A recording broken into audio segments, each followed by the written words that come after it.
The Tongduk we envision becomes our expectation, and that expectation draws us to Tongduk. Apa yang terjadi jika universitas yang dikhususkan untuk perempuan tiba-tiba menerima laki-laki?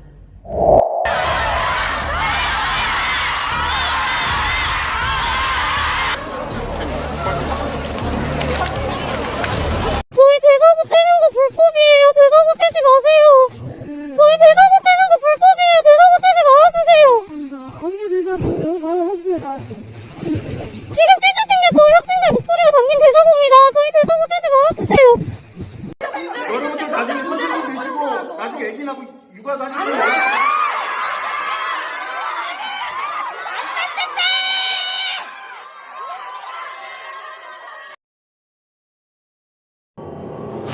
Dongduk Women's University adalah salah satu universitas perempuan paling terkenal di Korea Selatan yang memiliki sejarah panjang dalam mendukung perjuangan perempuan Korea untuk mendapatkan hak belajar dan berkembang.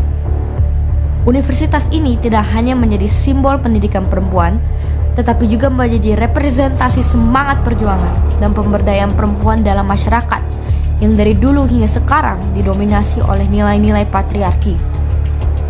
Didirikan pada tahun 1950 oleh Dr. Cho Dong-sik, Dongduk awalnya adalah perguruan tinggi kecil yang dirancang khusus untuk perempuan setelah trauma besar Perang Korea. Pada masa itu, pendidikan bagi perempuan masih sangat terbatas dan perempuan seringkali menghadapi kesenjangan akses pendidikan dibandingkan laki-laki. Kehadiran universitas ini membuka jalan bagi perempuan Korea untuk mendapatkan pendidikan formal yang setara dengan laki-laki. Kemudian pada tahun 1987, Dongduk berkembang menjadi universitas penuh yang menawarkan berbagai jurusan unggulan seperti seni, desain, komunikasi, dan disiplin ilmu lainnya. Namun, di tengah dominasi universitas-universitas campuran di Korea Selatan, seperti Seoul National University, Korea University, dan Yonsei University, muncul tantangan tersendiri bagi universitas khusus perempuan. Universitas campuran seringkali dianggap lebih prestigious dan menawarkan peluang jaringan yang lebih luas karena melibatkan mahasiswa dari berbagai gender. Hal ini menyebabkan beberapa universitas perempuan di Korea mengalami kesulitan menarik minat calon mahasiswa. Tapi kenapa demikian? Seberapa penting aspek gender roles di Korea Selatan, dan just how bad is the misogyny there? Dalam drama Korea, lelaki sering digambarkan sebagai sosok yang lembut dan penyayang. Namun, kenyataannya tidak selalu demikian. Sejarah panjang Korea telah membentuk struktur sosial yang masih menempatkan wanita pada posisi yang lebih rendah dibandingkan lelaki. Misogini di Korea memiliki akar yang dalam. Ajaran Konfusianisme lah yang menjadi dasar ideologi negara sejak dinasti Joseon. Dalam era modern ini, banyak wanita mulai menuntut hak yang lebih setara. Namun, muncul gerakan anti-feminisme yang semakin kuat, terutama di kalangan lelaki muda yang merasa dirugikan oleh kebijakan kesetaraan gender. Saat kampanye kepresidenan, Yoon Suk Yeol berjanji untuk membubarkan Kementerian Kesetaraan Gender dengan alasan bahwa feminisme adalah penyebab rendahnya angka kelahiran di Korea. Nyatanya, tindakan lelaki misogini lah yang membuat wanita Korea takut untuk menikah dan memiliki anak. Dengan banyak bentuk diskriminasi, tindakan verbal maupun non-verbal yang dilakukan menjadi alasan utama wanita Korea. Pada tahun 2018, lelaki 28 tahun bermarga Park merekam dirinya melakukan tindakan tidak senonoh di hall kampus Dongduk Women's University, lalu ia menyebarkannya sosial media. Lelaki Korea juga melakukan deepfake chat lewat aplikasi Telegram. Selain itu, mereka melakukan spy cam yang dipasang di tempat-tempat tertutup seperti kamar mandi. Ada pula penyerangan secara fisik dilakukan oleh lelaki Korea kepada wanita Korea baik di pagi hari, siang hari, sore hari, maupun di malam hari. Tindakan-tindakan itulah yang membuat wanita Korea enggan menikah dan mempunyai anak.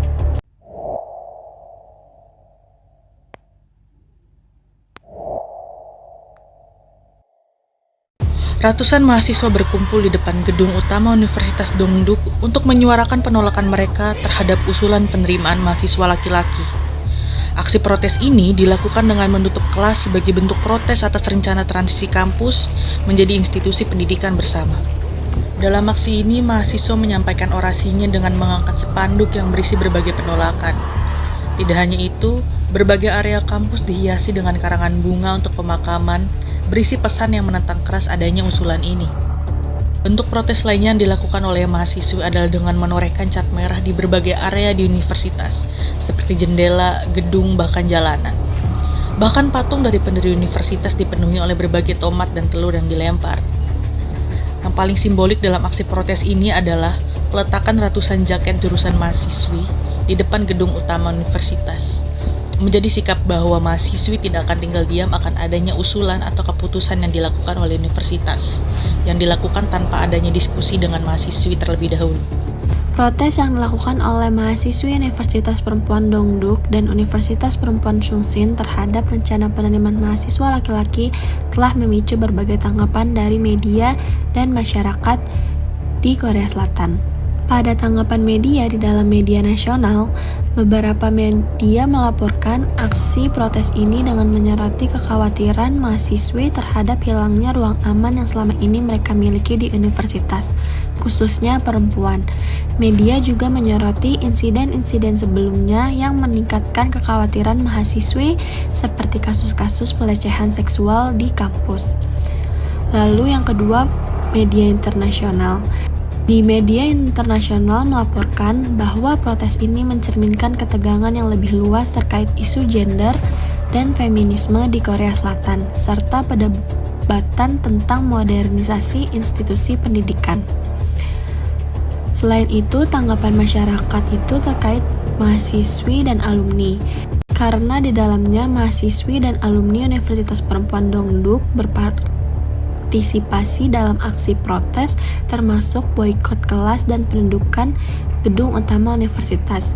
Mereka menuntut penghentian rencana perubahan menjadi institusi koedukasi dan menekankan pentingnya mempertahankan ruang aman bagi perempuan.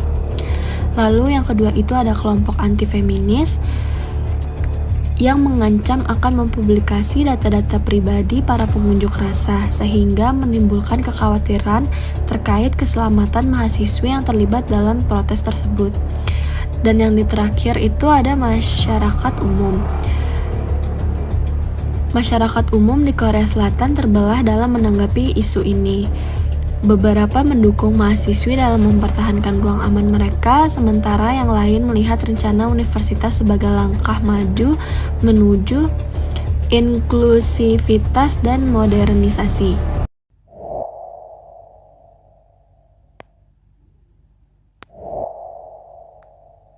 Dalam tingkat global, perdebatan tentang peran perempuan dan pendidikan semakin mendalam.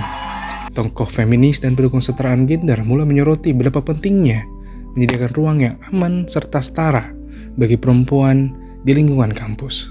Dalam jangka panjang, protes yang terjadi di Universitas Dongduk telah memberikan dampak yang signifikan terhadap gerakan feminisme di Korea Selatan. Semakin banyak mahasiswa dan aktivis yang mengangkat isu ini akan memperluas ruang bagi perempuan dalam pendidikan. Perubahan-perubahan yang dimulai dari protes ini memberikan dampak yang lebih luas, baik dari kebijakan pendidikan hingga perdebatan global tentang kesetaraan gender. Meskipun perjalanan masih panjang, protes ini adalah sebuah langkah yang penting dalam mewujudkan masa depan yang lebih inklusif. Protes mahasiswi Universitas Dongduk menyoroti pentingnya ruang aman bagi perempuan di tengah modernisasi institusi pendidikan seperti sekarang ini. Protes yang terjadi di Universitas Dongduk mencerminkan ketegangan antara tradisi dan perubahan sosial yang lebih inklusif. Kasus ini mengajarkan bahwa ruang aman adalah kebutuhan yang paling penting untuk mendukung perempuan berkembang tanpa tekanan sosial. Sementara modernisasi harus dikelola dengan bijak agar tidak mengorbankan nilai-nilai tertentu.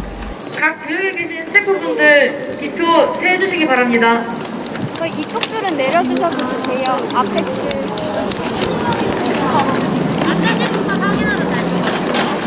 Bagaimana menurut Anda? Apakah modernisasi selalu sejalan dengan inklusivitas? Atau ada tradisi yang perlu dijaga? Let me know your opinion in the comments below.